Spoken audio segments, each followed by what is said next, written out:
මහා සෑ රදුන්ගේ සෙවනේ වැව්දියවරේ සිසිලස මැද ලියවුණු හෙළයේ අභිමානය පරපුරෙන් පරපුරට රැකගත යුතු අපේ අනන්‍යතාවය සොයා යන ගමන රජරට පෞරාණික උරුමය අනුරාධපුර සමාධි බුදු පිළිමය ශ්‍රී ලංකාවේ පුරාවිද්‍යාත්මක උරුමයන් අතර ඉතාමත් උසස් ස්ථානයක් දරන බෞද්ධ කලාත්මකත්වයේ අග්‍රගණ්‍ය නිර්මාණයක් ලෙස සැලකේ. මෙය අනුරාධපුර පුරාණ නගරයේ මහමෙවුනා උයන තුල පිහිටා ඇත. බුද්ධ භාවනාවේ උසස්ම අවස්ථාවක් වූ සමාධි තත්වය නිරූපණය කරන ප්‍රසිද්ධම බුදු පිළිමය ලෙස ලෝක ප්‍රසිද්ධියක් ලබා ඇත. මෙම පිළිමය ශ්‍රී ලාංකික ශිල්පීන්ගේ කලාත්මක කුසලතාවය, ආධ්‍යාත්මික ගැඹුර සහ සංස්කෘතික වටිනාකම ඉතා සාර්ථකව නිරූපණය කරයි. සමාධි බුදු පිළිමය ක්‍රිස්තු පූර්ව 4 වන 6 වන සියවස් අතර කාලයට අයත් බව බොහෝ පුරාවිද්‍යාඥයන්ගේ අදහසයි. මෙය අභයගිරි විහාර සංකීර්ණයට සම්බන්ධ වූ නිර්මාණයක් ලෙස සැලකේ. මෙම පිළිමය අඩි 7කට ආසන්න උසකින් යුක්ත වන අතර සම්පූර්ණයෙන්ම ගල් කැටයමින් නිමවා ඇත. බුදුරජාණන් වහන්සේ භාවනාවේ නිරතව සිටින අවස්ථාවක් මෙහි නිරූපණය වන අතර ඒ හේතුවෙන්ම මෙය සමාධි බුදු පිළිමය ලෙස හැඳින්වේ. මෙම බුදු පිළිමේ විශේෂත්වය වන්නේ එහි මුහුණේ සහ සම්පූර්ණ දේහයේ දිස්වන අතිශය ශාන්තිමත් සහ සංසුන් භාවයයි.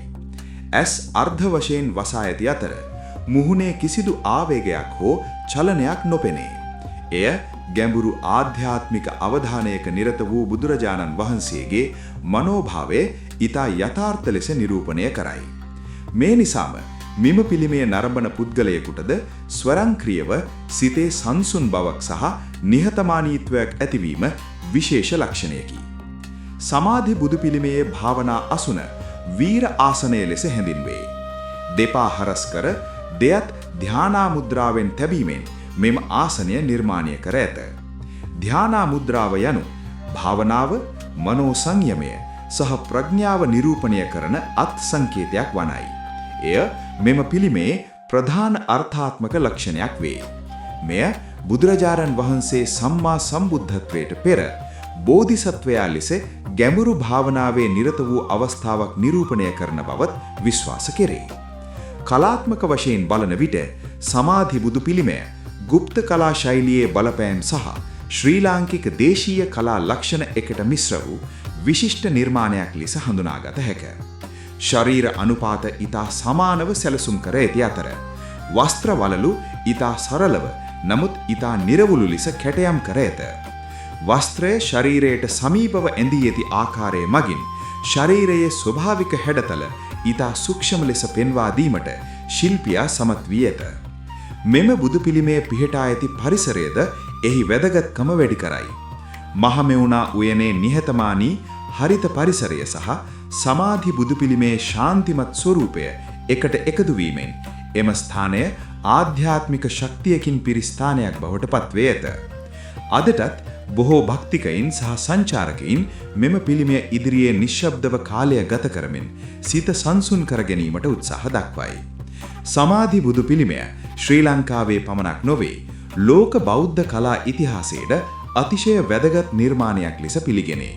එය බුද්ධාගම මූලික කරගත් කලා නිර්මාණ තුළ ආධ්‍යාත්මිකත්වය කෙසේ නිරූපණය කළ හැකිද යන්නට අගන්‍ය උදාහරණයකි. එමෙන්ම මේ ශ්‍රී ලාංකික ශිල්පීන්ගේ උසස් බුද්ධිමය හැකියාව සහ කලාත්මක සංවේදීත්වය ලෝකයට පෙන්වන ජාතික උරුමයකි. අවසන් වශයෙන් අනුරාධපුර සමාධි බුදු පිළිමය යනු ගල් කැටයමින් නිමවා සාමාන්‍ය බුදු පිළිමයක් නොවේ. ගැඹුරු ආධ්‍යාත්මික අර්ථයක් සහිත මිනිසාගේ සිත සංසුන් කරමින් නිවන් මඟ සිහිපත් කරන අගන්‍ය කලාකෘතියකි. එය අපේ අතීතයේ උසස් සංස්කෘතික වටිනාකම් නිරූපණය කරන අතර අනාගත පරපුරටද ආරක්ෂා කර දිය යුතු මහඟ උජාතික උරුමයක් ලෙස සදාකාලික වටිනාකම දරයි. වැව්දියෙන් පෝෂණය වූ මහා සෑරදුන්ගෙන් ආශිර්වාදය ලද මේ පින්බිමේ සැඟවුණු රහස් තවත් බොහෝයි. ඒ අසිරිය සොයා යන අපේ චාරිකාවේ මීළඟ පියවරෙන් හමුවෙමු. මේ රජරට පෞරාණික උරුමයයි.